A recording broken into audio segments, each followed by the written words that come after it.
First இந்த recipe பண்ணுறதுக்கு ஒரு 200 கிராம் அளவு காலிஃப்ளவர் எடுத்துகிட்டு இந்த மாதிரி சின்ன சின்னதாக கட் பண்ணி வச்சுக்கோங்க. எல்லா காலிஃப்ளவரும் ஒரே சைஸில் இருக்க மாதிரி பார்த்துக்கோங்க.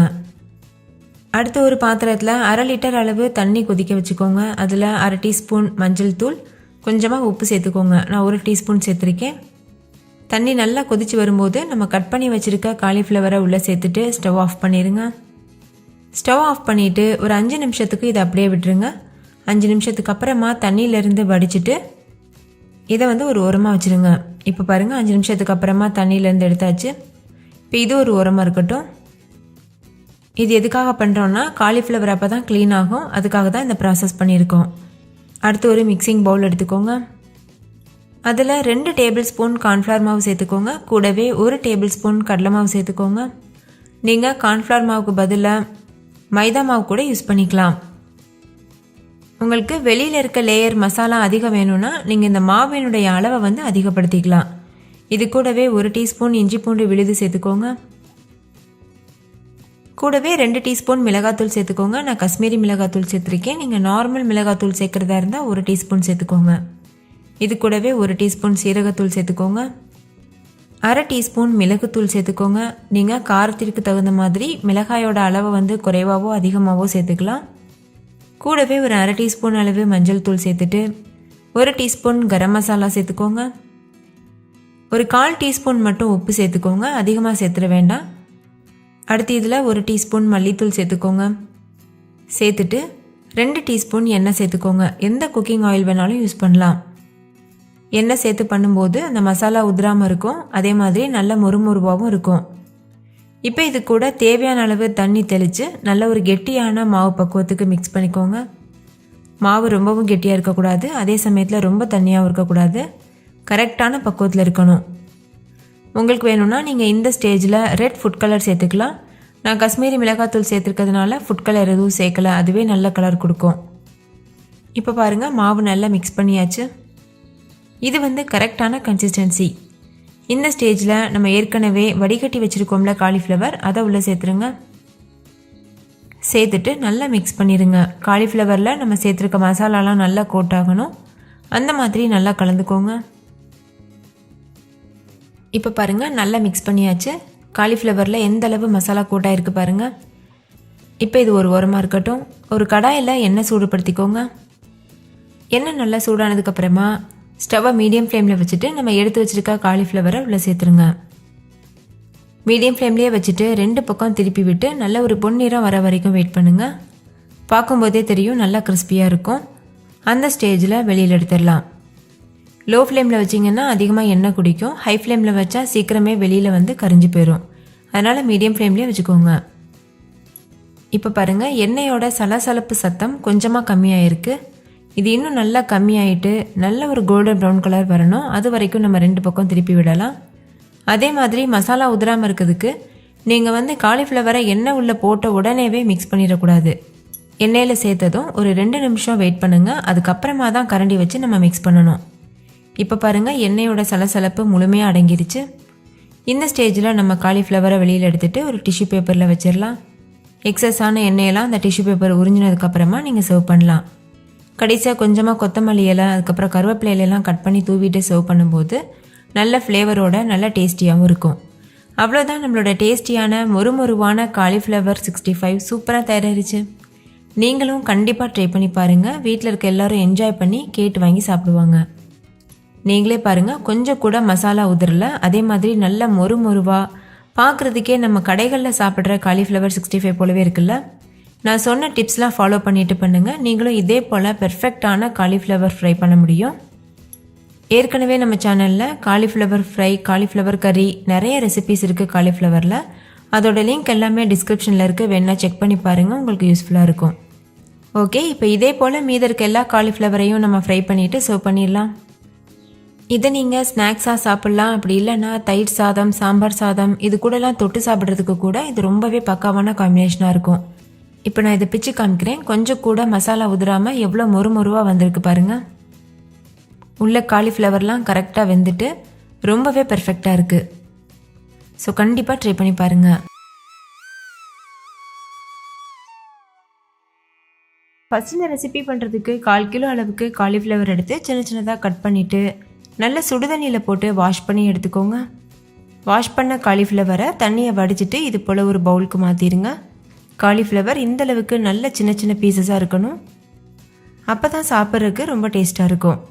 இது கூடவே 2 டேபிள் ஸ்பூன் மைதா மாவு சேர்த்துக்கோங்க. 2 டேபிள் ஸ்பூன் கார்ன்ஃப்ளவர் மாவு சேர்த்துக்கோங்க.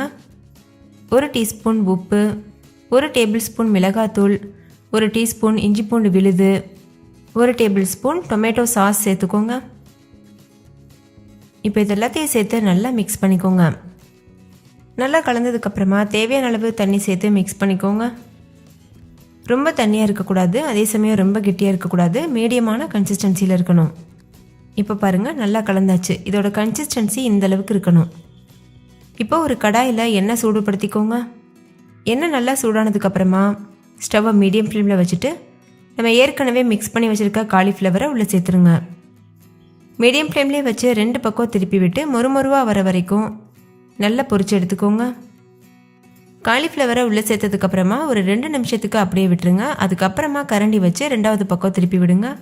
அப்போ தான் காலிஃப்ளவரில் இருக்க மசாலா உதிராமல் நம்மளுக்கு கிடைக்கும். இப்போ 2வது பக்கம் திருப்பி விட்டு நல்லா மொறுமொருவாக வர வரைக்கும் வேக வச்சுக்கலாம். அவ்வளோதான், எண்ணெயோட சலசலப்பு சத்தம்லாம் அடங்கிருச்சு. நல்ல மொறுமொருவாக காலிஃப்ளவரும் ஃப்ரை ஆகிருக்கு. இந்த ஸ்டேஜில் இதை வெளியில் எடுத்துகிட்டு ஒரு டிஷ்யூ பேப்பரில் போட்டு வச்சுருங்க. எக்ஸ்ட்ரா இருக்க எண்ணெயெல்லாம் அதில் போயிடும். இதே போல் மீதி இருக்க எல்லா காலிஃப்ளவரையும் பொரிச்சிட்டு நம்ம வெளியில் எடுத்துடலாம். இப்போ ஒரு கடாயில் 2 டேபிள் ஸ்பூன் எண்ணெய் சேர்த்துக்கோங்க. நான் காலிஃப்ளவர் பொரிச்ச அதே எண்ணெயில் தான் செய்ய போகிறேன். எண்ணெய் சூடானதும் 2 பச்சை மிளகாய் நீள்வாக்கில் அரிஞ்சு சேர்த்துக்கோங்க. கூடவே ஒரு துண்டு இஞ்சி, 2-3 பல் பூண்டு, இது எல்லாத்தையும் பொடியாக அரிஞ்சு சேர்த்துக்கோங்க. இது கூடவே ஒரு வெங்காயம் கட் பண்ணி சேர்த்துக்கோங்க. இது கூட உங்களுக்கு விருப்பமான காய்கறிகள் சேர்க்கலாம். நான் 2 கேரட்டை இது போல் நீள்வாக்கில் கட் பண்ணிவிட்டு சேர்த்துருக்கேன். உங்கள்கிட்ட கேப்சிகம் அதுக்கப்புறமா முட்டைக்கோஸ்லாம் இருந்ததுன்னா அந்த காய்கறிகளையும் நீங்கள் கொஞ்சம் கொஞ்சம் சேர்த்துக்கலாம். காய்கறி சேர்த்துட்டு நல்லா மிக்ஸ் பண்ணியாச்சு. ஸ்டவ்வை ஹை ஃப்ளேமில் வச்சுக்கோங்க. 1 டீஸ்பூன் மிளகாத்தூள், 1/2 டீஸ்பூன் கரம் மசாலா சேர்த்துட்டு நல்லா கலந்துக்கோங்க. கூடவே 1 டேபிள் ஸ்பூன் வினிகர் சேர்த்துக்கோங்க. நீங்கள் வினிகருக்கு பதிலாக எலுமிச்சம்பழ ஜூஸ் சேர்க்கலாம். 1 table spoon soya sauce, 1 table spoon chilli sauce சேர்த்துக்கோங்க. சேர்த்துட்டு இது நல்லா மிக்ஸ் பண்ணிக்கோங்க. நீங்கள் வீட்டிலையே ஈஸியாக சாஸஸ்லாம் பண்ண முடியும். அந்த ரெசிபி நான் ஏற்கனவே அப்லோட் பண்ணியிருக்கேன். அதோட லிங்க் இந்த வீடியோக்கு கீழே இருக்க டிஸ்கிரிப்ஷனில் இருக்குது, செக் பண்ணி பாருங்கள், உங்களுக்கு யூஸ்ஃபுல்லாக இருக்கும். சாஸ்லாம் சேர்த்துட்டு நல்லா கலந்துக்கோங்க. கலந்ததுக்கப்புறமா நம்ம ஏற்கனவே எண்ணெயில் பொரிச்சு வச்சுருக்கோம்ல காலிஃப்ளவர், அதையும் சேர்த்துருங்க. சேர்த்துட்டு நல்லா மிக்ஸ் பண்ணிக்கோங்க. ஸ்டவ் ஹை ஃப்ளேம்லேயே இருக்கணும். எப்போதுமே ஃப்ரைட் ரைஸ் நல்ல தீயை அதிகமாக வச்சு தான் செய்வாங்க. அப்போ தான் அதோடைய டேஸ்ட்டு கிடைக்கும். நல்லா மிக்ஸ் பண்ணதுக்கப்புறமா வேக வச்ச சாதம் 3 கப் அளவுக்கு சேர்த்துருக்கேன். நான் பாஸ்மதி அரிசி சேர்த்துருக்கேன். நீங்கள் நார்மல் ரைஸ் கூட யூஸ் பண்ணலாம். ஆனால் பாஸ்மதி அரிசி சேர்த்து பண்ணும்போது ரெஸ்டாரண்ட் அளவுக்கு டேஸ்ட்டாக இருக்கும். ஃபைனலாக இதில் 1 டீஸ்பூன் மிளகுத்தூள் சேர்த்துட்டு நல்லா மிக்ஸ் பண்ணிக்கோங்க. அரிசி உடஞ்சிடக்கூடாது. அடியிலிருந்து இந்த மாதிரி கரண்டியை வச்சு இது போல் கலந்துக்கோங்க. அப்போ உங்களுக்கு அரிசி உடையாமல் அப்படியே இருக்கும். சாதம் நல்லா உதிரி உதிரியாக வேக வச்சு சேர்த்துக்கோங்க. உதிரி உதிரியாக வர்றதுக்கு சாதம் வேகும்போது 1 டீஸ்பூன் எண்ணெய் சேர்த்துக்கோங்க. 1 டீஸ்பூன் உப்பு சேர்த்துக்கோங்க. அப்போ சாதம் உதிரி உதிரியாக வரும். அதே போல் வடித்த சாதத்தை நம்ம சுட சுட சேர்க்கக்கூடாது, நல்லா ஆற வச்சுட்டு தான் சேர்க்கணும். இந்த டிப்ஸ்லாம் ஃபாலோ பண்ணிங்கன்னா ரெஸ்டாரண்ட் ஸ்டைலில் காலிஃப்ளவர் ஃப்ரைட் ரைஸ் நீங்கள் பெர்ஃபெக்டாக பண்ண முடியும். அவ்வளோதான், ஃப்ரைட் ரைஸ் சூப்பராக தயாரிச்சு. ஃபைனலாக இதில் கொஞ்சமாக கொத்தமல்லி இலைகள் தூவிட்டு நல்லா மிக்ஸ் பண்ணிவிட்டு நம்ம சர்வ் பண்ணிடலாம். இதே போல் நிறைய ஃப்ரைட் ரைஸ் நான் அப்லோட் பண்ணியிருக்கேன். அதோட லிங்க் எல்லாமே இந்த வீடியோக்கு கீழே இருக்க டிஸ்கிரிப்ஷனில் இருக்குது, வேணால் செக் பண்ணி பாருங்கள். ஃப்ரைட் ரைஸ் கூட வச்சு சாப்பிட்றதுக்கு மஞ்சூரியன் ரொம்பவே பெர்ஃபெக்டான காம்பினேஷனாக இருக்கும். நிறைய வெரைட்டியான மஞ்சூரியனும் நம்ம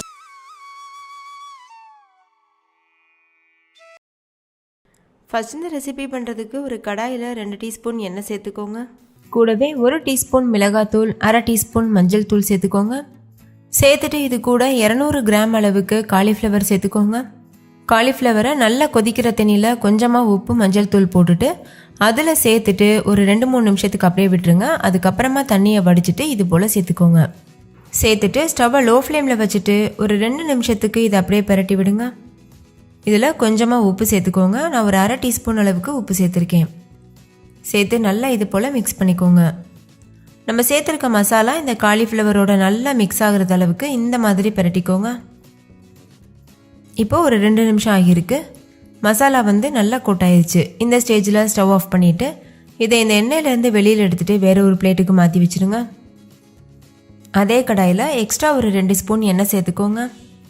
எண்ணெய் நல்லா சூடானதுக்கப்புறமா 2 மீடியம் சைஸ் அளவு வெங்காயத்தை எடுத்து நீள்வாக்கில் இது போல் அரிஞ்சிட்டு சேர்த்துக்கோங்க. வெங்காயத்தை 1-2 கட் பண்ணால் போதும். இது கூட ஒரு டீஸ்பூன் உப்பு, 4-5 முந்திரி பருப்பும் சேர்த்துட்டு நல்லா வதக்கிக்கோங்க. உப்பு சேர்த்து வதக்கும் போது வெங்காயம் சீக்கிரமாகவே வதங்கிடும்.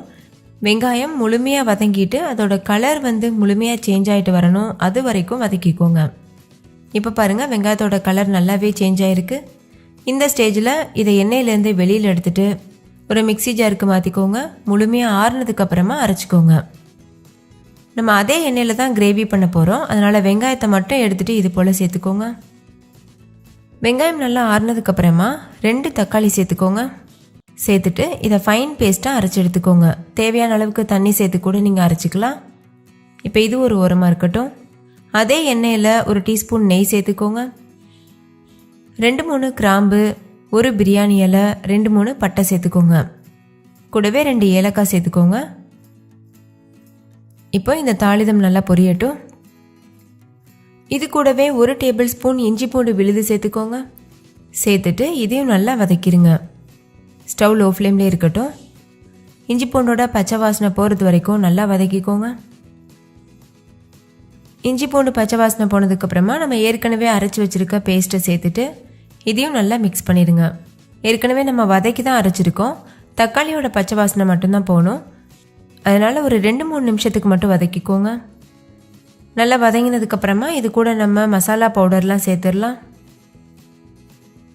இப்போ பாருங்கள், ஒரு 2 நிமிஷம் ஆகியிருக்கு. இந்த ஸ்டேஜில் இது கூட மசாலா சேர்த்துடலாம். ஃபஸ்ட்டு மல்லித்தூள் சேர்த்துக்கோங்க. 2 டீஸ்பூன் மல்லித்தூள் சேர்த்துக்கோங்க. ஏற்கனவே மசாலா பவுடர்லாம் எப்படி அரைக்கணும் வீட்டிலையேன்னு ஒரு வீடியோ அப்லோட் பண்ணியிருக்கேன். அதோட லிங்க் டிஸ்கிரிப்ஷனில் இருக்குது, வேணா செக் பண்ணி பாருங்கள், உங்களுக்கு யூஸ்ஃபுல்லாக இருக்கும். இது கூடவே 1.5 டீஸ்பூன் அளவுக்கு மிளகாத்தூள் சேர்த்துக்கோங்க. நீங்கள் உங்கள் காரத்திற்கு தகுந்த மாதிரி அதிகமாகவோ குறைவாகவோ சேர்த்துக்கலாம். கூடவே 1/2 டீஸ்பூன் அளவுக்கு மஞ்சள் தூள் சேர்த்துக்கோங்க. கூடவே 1 டீஸ்பூன் பிரியாணி மசாலா சேர்த்துக்கோங்க. நீங்கள் வீட்டில் அரைச்ச பிரியாணி மசாலாவும் சேர்க்கலாம், கடை மசாலாவும் சேர்க்கலாம். கூடவே 1/2 டீஸ்பூன் அளவுக்கு கரம் மசாலா சேர்த்துக்கோங்க. சேர்த்துட்டு இதை நல்லா மிக்ஸ் பண்ணிக்கோங்க. மசாலாவோட பச்சை வாசனை போகிறது வரைக்கும் நல்லா கலக்கிக்கோங்க. எண்ணெயெல்லாம் பிரிஞ்சு வெந்து வரணும், அது வரைக்கும் நம்ம லோ ஃப்ளேம்லேயே வச்சுட்டு வேக வச்சுக்கலாம். இப்போ நல்லா மிக்ஸ் பண்ணியாச்சு. இப்போ லோ ஃப்ளேமில் இருக்கட்டும். இப்போ பாருங்கள், எண்ணெய் பிரிஞ்சிட்டு வெந்து வந்திருக்கு. கிரேவியோட கலர் பாருங்கள், நல்லா டார்க் கலரில் சேஞ்ச் ஆகியிருக்கு. இந்த ஸ்டேஜில் ஸ்டவ்வை லோ ஃப்ளேமில் வச்சுட்டு இது கூட நம்ம ஏற்கனவே வதக்கி வச்சுருக்க காலிஃப்ளவர் சேர்த்துருங்க.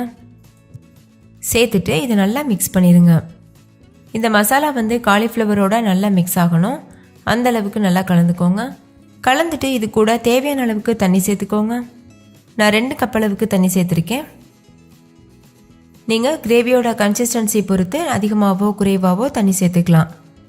கெட்டியாக கிரேவி பக்குவத்துக்கு பண்ண போகிறீங்கன்னா கம்மியாகவே தண்ணி சேர்த்துக்கோங்க. குழம்பு மாதிரி பண்ண போகிறீங்கன்னா அதிகமாக சேர்த்துக்கோங்க. இப்போ தண்ணி சேர்த்துட்டு நல்லா கலந்துட்டு தேவைப்பட்டதுன்னா செக் பண்ணி பார்த்துட்டு கொஞ்சமாக உப்பு சேர்த்துக்கோங்க. சேர்த்துட்டு மூடி போட்டு மூடிட்டு எண்ணெய் பிரிஞ்சு வர வரைக்கும் நம்ம வேக வச்சுக்கலாம். இப்போ பாருங்கள், எண்ணெய் பிரிஞ்சு வெந்து வந்திருக்கு. ஃபைனலாக இதில் பொடியாக கட் பண்ணினா கொத்தமல்லி இலைகள் தூவிட்டு மிக்ஸ் பண்ணிவிட்டு நம்ம சர்வ் பண்ணிடலாம். நீங்கள் கொத்தமல்லி இலைகளுக்கு பதிலாக கசூரி மேத்தி கூட யூஸ் பண்ணலாம். நான் இன்றைக்கி கொத்தமல்லி இலைகள் யூஸ் பண்ணியிருக்கேன். அவ்வளோதான், ரொம்ப ரொம்ப டேஸ்டியான காலிஃப்ளவர் மசாலா சூப்பராக தயாராகிருச்சு. கண்டிப்பாக நீங்களும் இதே போல் ட்ரை பண்ணி பாருங்கள். வீட்டில் இருக்க எல்லாரும் கேட்டு வாங்கி சாப்பிடுவாங்க. இதை நீங்கள் இட்லி, தோசை, சப்பாத்தி, பூரி அது எல்லாத்துக்கூடமே வச்சு சாப்பிடலாம். ரொம்ப ரொம்ப ருசியாக இருக்கும்.